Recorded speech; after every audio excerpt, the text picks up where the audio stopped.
So a little bit of background.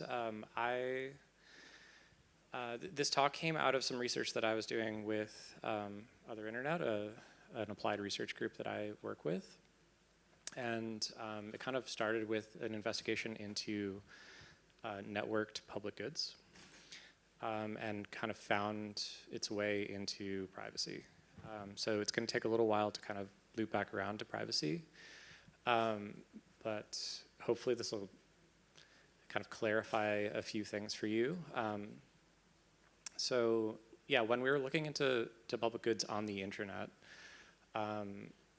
we ran into some challenges kind of like understanding what that looked like, because a public is often defined kind of in the context of a state or some kind of closed social unit. And the internet is a global network.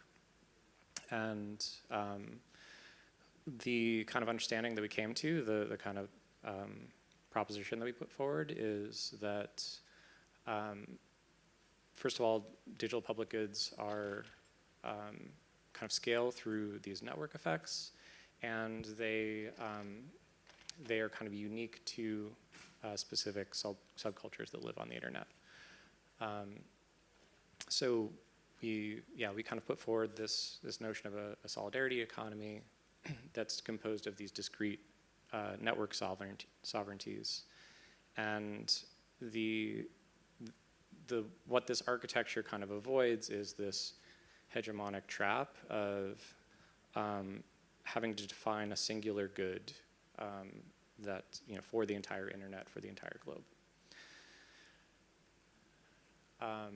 So yeah, now a precondition to what?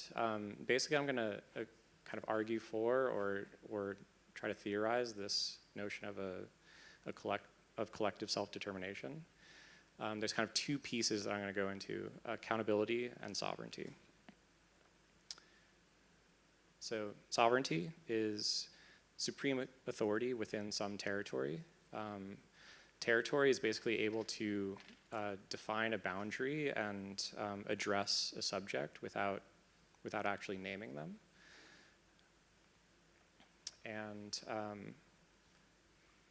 accountability is something that it kind of runs through like all of my work, all of my research, kind of keeps coming up.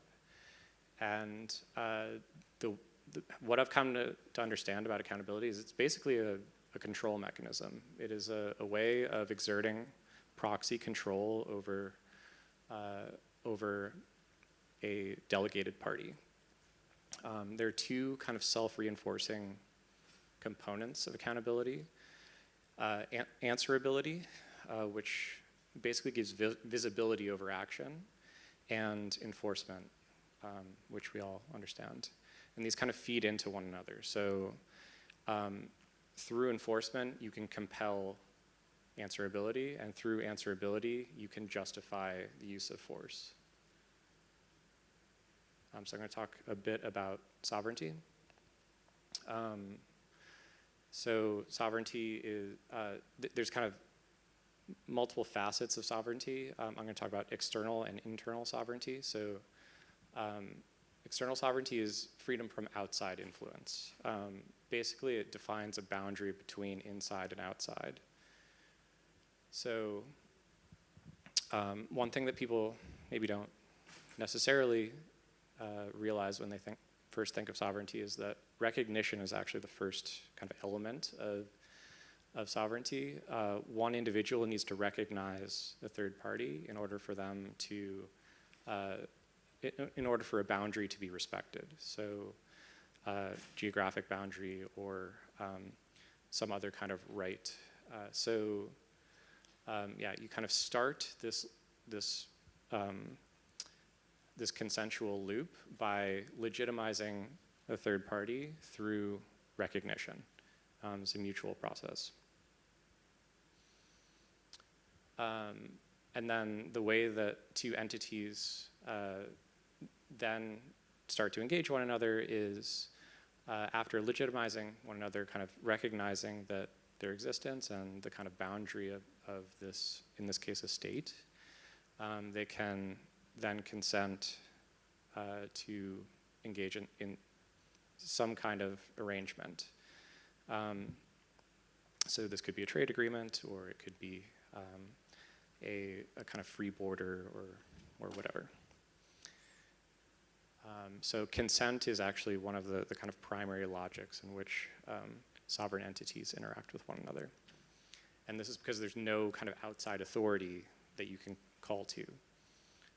You need to kind of come to one another on your own terms.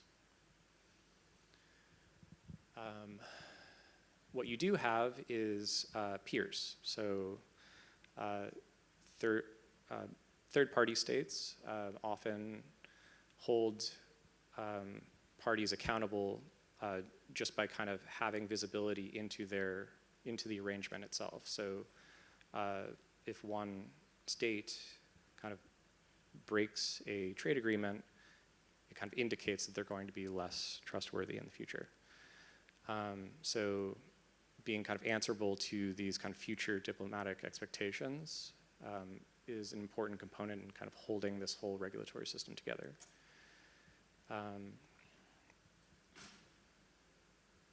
Internal sovereignty.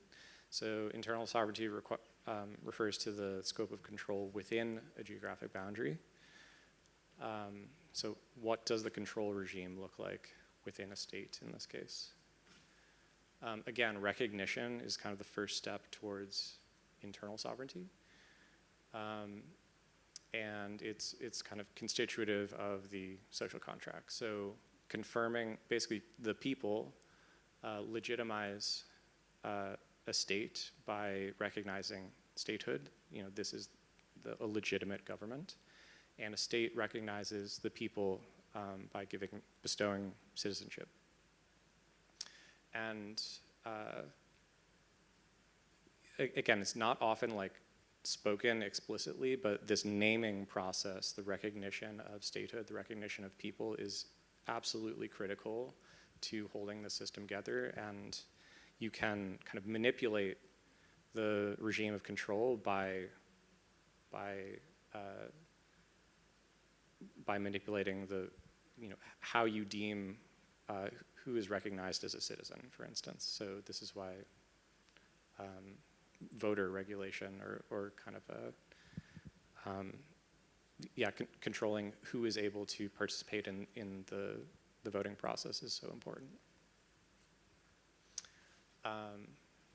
So state power originates from the consent of the governed.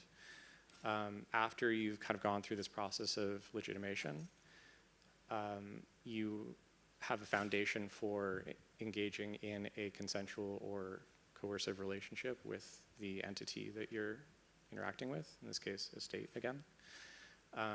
So this is the rule of law, and the people kind of working within that space.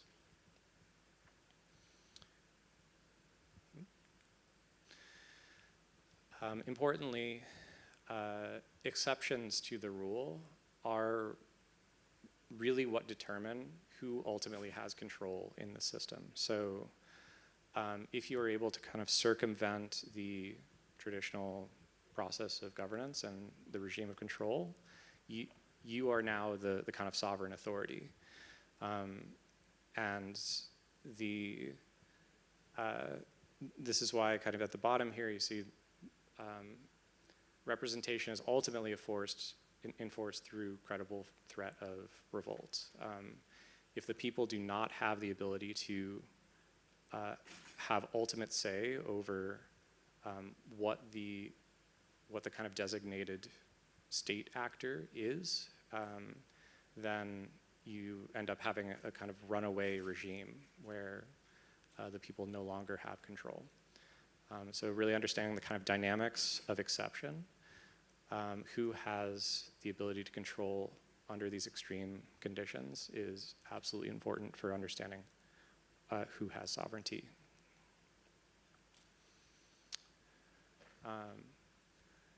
This is massive on my screen, so I won't read it, but this is one of my favorite Hannah Arendt quotes.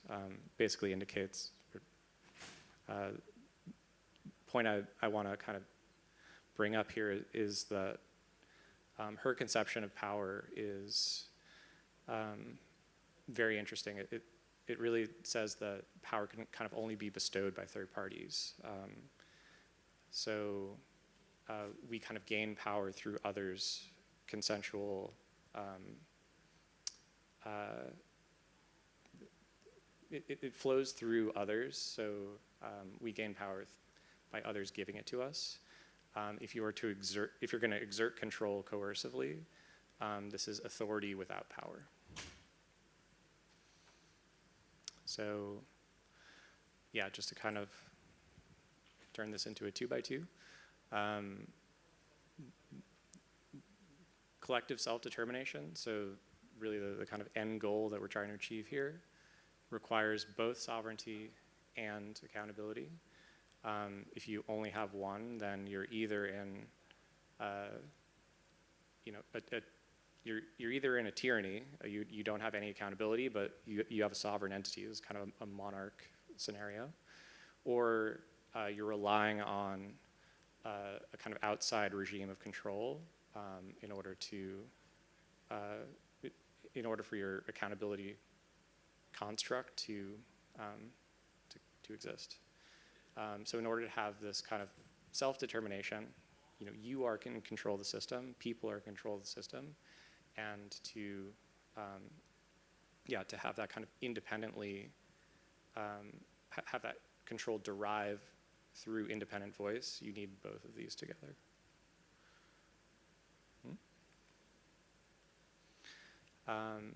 So where does privacy come in? I haven't mentioned privacy the entire time. Basically, privacy defines the border between the state and the people. It gives them an independent space from which they can work in, similar to the geographic border defined by this consensual process that I spoke of before. Without privacy, the state has full visibility, or the kind of sovereign entity has full visibility into the lives and decisions of the people that it's governing, and those are then kind of folded into the regime of control. So there needs to be some independent space in order for the people to participate independently. So yeah, any regulatory apparatus that's able to hold sovereigns accountable requires this credible threat of a coordinated regime change. Even if you're not going to exercise that threat, it's essential to kind of demonstrate that it's there. And the private sphere protects this autonomous zone where individuals can freely assemble, deliberate, and coordinate such action. So privacy is absolutely necessary. It's a precondition for collective self-determination. That's it.